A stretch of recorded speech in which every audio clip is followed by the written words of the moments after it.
Hello family, आप देख रहे हैं घोस्ट स्टोरीज हिंदी राज मल्होत्रा के साथ। अगर आप लोगों ने चैनल को अभी तक सब्सक्राइब नहीं किया तो प्लीज चैनल को सब्सक्राइब कर लीजिए और बेल आइकन को दबा दीजिए, जिससे आने वाली लेटेस्ट अपडेट आप तक सबसे पहले पहुंचती रहेगी।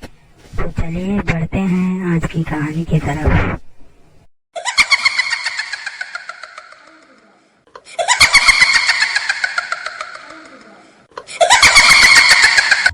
दोस्तों, एक अंधेरी रात के बीच गांव के अंदर होने वाले एक धमाके ने सबको एकदम से हिलाकर रख दिया था। किसी को समझ ही नहीं आया कि कुछ पल में ही किसी हादसे ने गांव से मुलाकात की है। सब कुछ एकदम नॉर्मल चल रहा था, सन्नाटा तो अपनी जगह पर मौजूद था, लेकिन इस धमाके ने पूरे गांव को एकदम से हिलाकर रख दिया। सभी लोगों के अंदर अफरा तफरी का माहौल सा मच गया। पता नहीं अचानक ही गांव में किस हादसे ने अवतार लिया था। सभी लोग अपने अपने घर से बाहर निकल रहे थे। मैं अपने पापा के साथ अपने घर से बाहर निकला तो गांव में भीड़ लगी हुई थी और उस भीड़ के बीचों बीच हमें कुछ फटे पुराने कपड़े दिखाई दिए। मैं अपने पापा के साथ उस जगह पर दाखिल हुआ तो गांव के काफी सारे लोग एक बड़ा सा घेरा बनाकर उसके चारों तरफ खड़े हुए नजर आ रहे थे। और उसके बाद जब मैं उसके बीचों बीच पहुंचा तो मैंने पाया कि किसी की कटी हुई लाश बहुत बुरे तरीके से गांव में दहशत का एक नया माहौल पैदा कर रही थी। फिर जब मेरी नजर उसके अलावा एक और लाश पर पड़ी तो सच में मेरा पूरा शरीर बुरी तरह से कांप उठा, क्योंकि उस लाश की दशा दिखने में बड़ी ही भयानक और दर्दनाक लग रही थी। ये काफी डरावना था। उस समय मुझसे ये सब देखा नहीं गया, जिस वजह से मैं चुपचाप बिना कुछ बोले ही वापस से अपने घर में लौट गया। मेरा पूरा का पूरा शरीर अब बेचैन सा हो चुका था और मेरे साथ ऐसा होना एक लाजमी सी बात थी, जो कि मैं अपनी जिंदगी में पहली बार कुछ एक्सीडेंट के नजारे देख रहा था। खैर, फिर मेरी मम्मी ने मुझे बाहर ना जाने को कहा और उसके बाद मैंने भी वही किया। मैं तो चुपचाप अपने घर के बिस्तर पर लेट गया और चैन की नींद लेने लगा।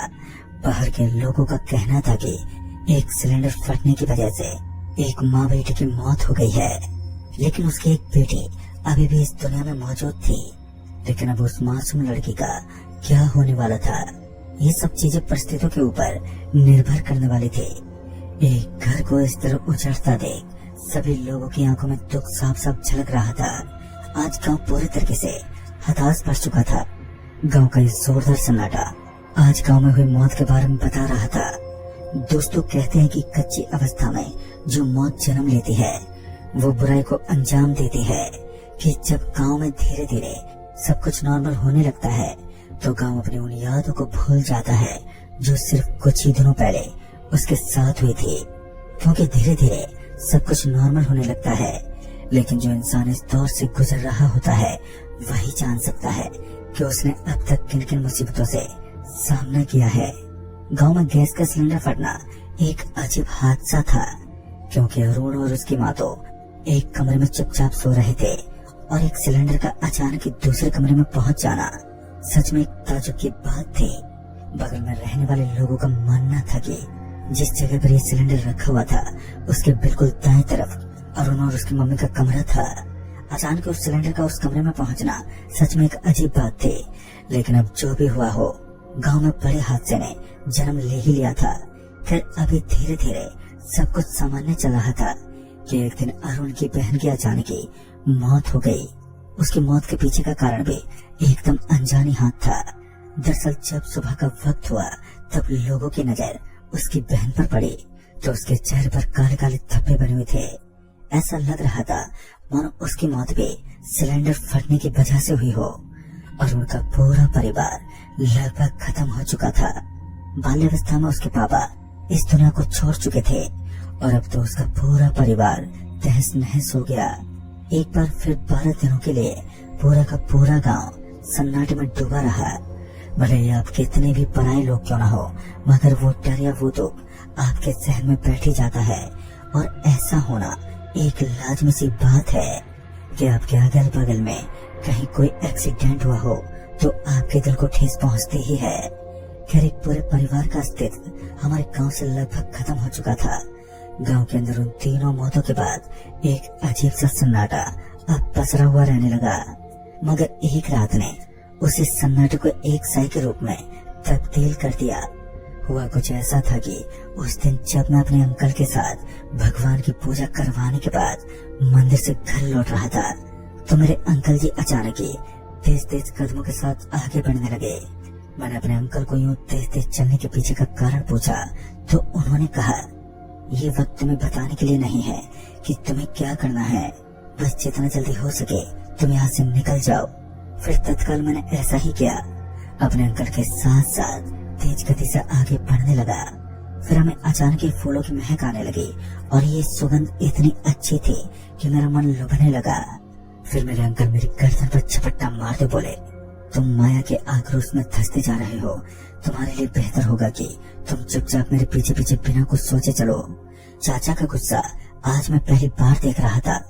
ऐसा पहली बार था जब मेरे चाचा को मेरे ऊपर हाथ उठाना पड़ा। हालांकि चाचा से मुझे भी चिढ़ हो रही थी, मगर बिना कुछ जाने किसी गलती को ठहराना भी ठीक नहीं था, जिस वजह से मैंने उस समय चाचा को कुछ नहीं कहा और चुपचाप घर की तरफ निकल पड़े। आज शनिवार का दिन था। बाकी दिनों के मुकाबले आज अंधेरा कुछ ज्यादा ही था और सन्नाटा भी भय को उसकी चरम सीमा पर पहुंचाने का काम कर रहा था। और अब हमारे घर की दूरी भी इस स्थान से बस थोड़ी दूरी पर थी कि मुझे एक पेड़ के नीचे 3 जने खड़े दिखाई दिए और ताजुब तो इस बात की थी कि वो एक जगह पर स्थिर खड़े थे। उन्हें देखकर तो ऐसा फील हो रहा था मानो वो किसी के हाथों द्वारा बनाई की मूर्तियां हैं। जब मैं उनके ओर बढ़ने लगा तो मेरे चाचा मुझे अपने गुस्से भरी नजरों से अब देखने लगे थे और तब मैं समझ चुका था कि मुझे कोई भी गलत कदम उठाना नहीं है, उल्टा मेरे चाचा के साथ इस रास्ते को जल्द से जल्द काटना है।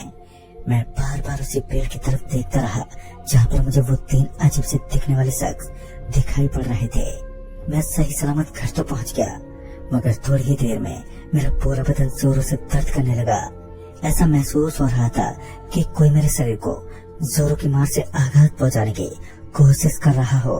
मैं एकदम टूट सा चुका था और अब मुझे ऐसा लग रहा था मानो मेरे बदन में कोई सुई चुभा रहा हो। उस रात में आराम से सोने लगा, लेकिन जब मैं कुछ दवाई लेकर बिस्तर पर लेटा तो मुझे काफी हद तक राहत मिली।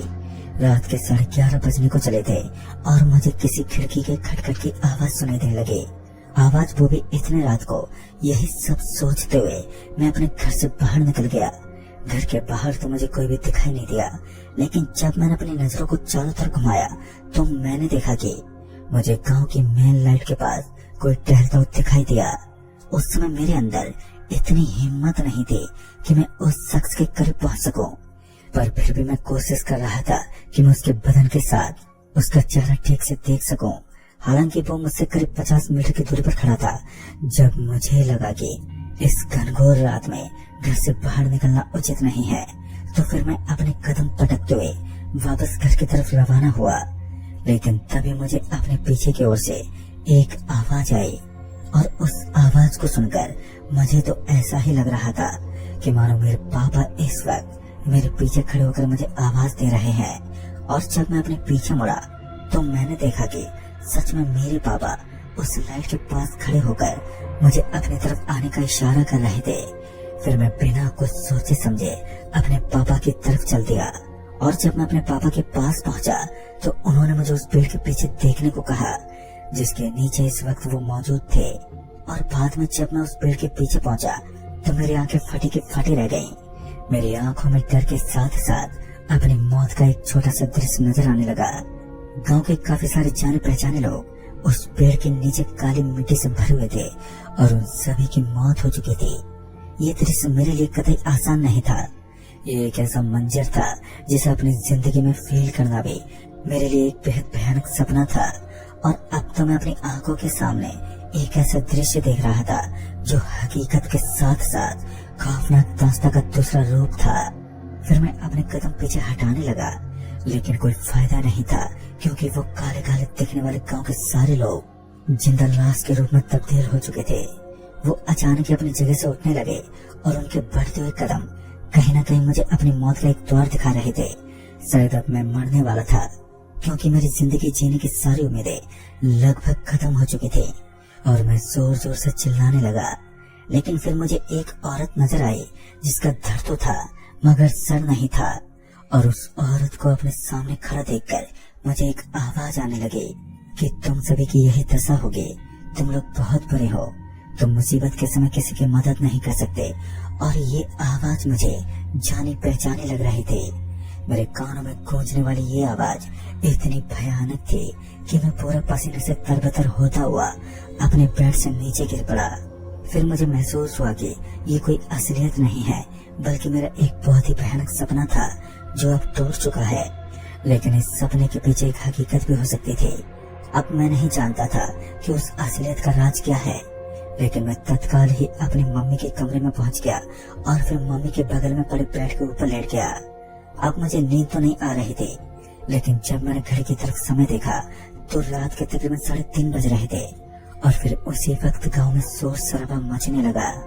ये शोर शराबा इतनी जोर से मच रहा था कि मजबूरन मुझे अपने घर से बाहर निकलना पड़ा। मेरे साथ इस बार मेरे पापा भी थे, और जब हम आधी रात को घर से बाहर निकले तो हमने देखा कि इस शोर शराबे के पीछे का कारण कोई और नहीं बल्कि एक लाश थी जो गांव के बीचों बीच पड़ी हुई थी। ठीक से देखने पर हमें पता चला कि आज हमारे गांव में एक और लाश मिली, और यह लाश उसी तरह उसी दिशा में थी जिस दिशा में गांव के 3 लोगों की मौत हुई थी, जिनके साथ उनके परिवार का अस्तित्व समाप्त हो चुका था। लेकिन बाद में लोगों के द्वारा यही घोषित किया गया कि गांव में एक और सिलेंडर फटने की वजह से एक औरत की मौत हुई है। लगातार गांव में होने वाले ये हादसे सबको हताश कर रहे थे। फिर दूसरे ही दिन सारे लोगों ने अपने घर के सिलेंडर को बाहर रखना शुरू कर दिया, लेकिन उन्हें क्या पता था कि वे जिस चीज को सिलेंडर की गलती मान रहे हैं असल में उसके पीछे का रहस्य कुछ और ही है। गांव में एक और कच्ची अवस्था की मौत ने सन्नाटे की दूसरी चादर को अंजाम दिया। गांव एक बार फिर उन लहरों में युक्त हो गया जो सन्नाटों से भरी हुई रहती है, या फिर यूं कहें कि अब गांव में डर और भय का अलग ही ख्वाब बन चुका था। पता नहीं क्यों, लेकिन उस दिन के बाद गांव धीरे धीरे खाली होने लगा। गांव के सिलेंडरों की जगह लोगों ने गांव में रहना तक छोड़ दिया। गांव को इस तरह खाली होता देख मेरे घर वालों के दिमाग में कुछ गलत विचारों ने जगह बना ली और उन्होंने एक कड़ा फैसला किया। दरअसल उनका कहना था कि अब वो भी सिर्फ 2 दिन के बाद ही इस गांव को अलविदा कह देंगे, क्योंकि गांव के सिर्फ एक शख्स के साथ बुरे हादसे जन्म नहीं ले रहे थे, बल्कि युवा पीढ़ी के सारे बच्चे के अंदर इसका आक्रोश फैलने लगा। दरअसल उनका मानना था कि उन्हें भी कुछ अजीब सा महसूस होता है जब वो रात में अपने घर से बाहर निकलते हैं।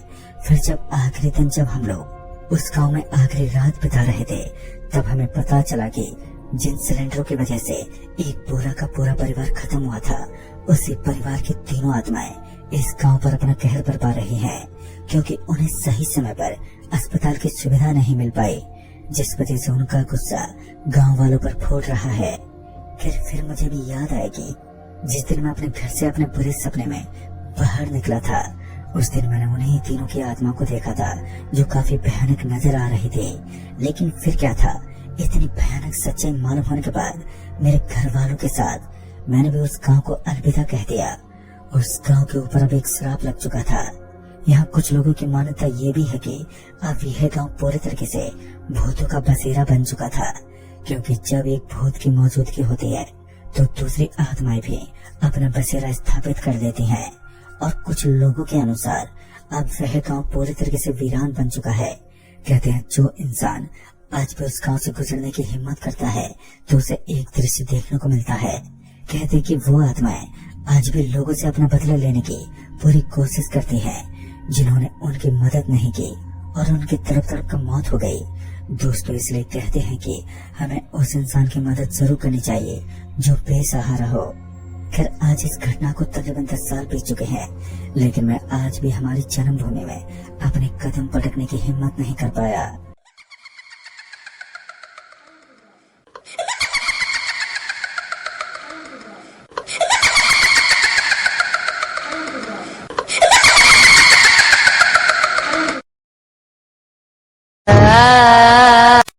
तो दोस्तों, आपको आज की कहानियाँ कैसी लगी प्लीज कमेंट करके बताइए, और नई नई अपडेट देखने के लिए प्लीज चैनल को लाइक, शेयर और सब्सक्राइब कीजिए। चैनल से जुड़े रहने के लिए और वीडियोस को देखने के लिए आप सभी लोगों का बहुत बहुत धन्यवाद।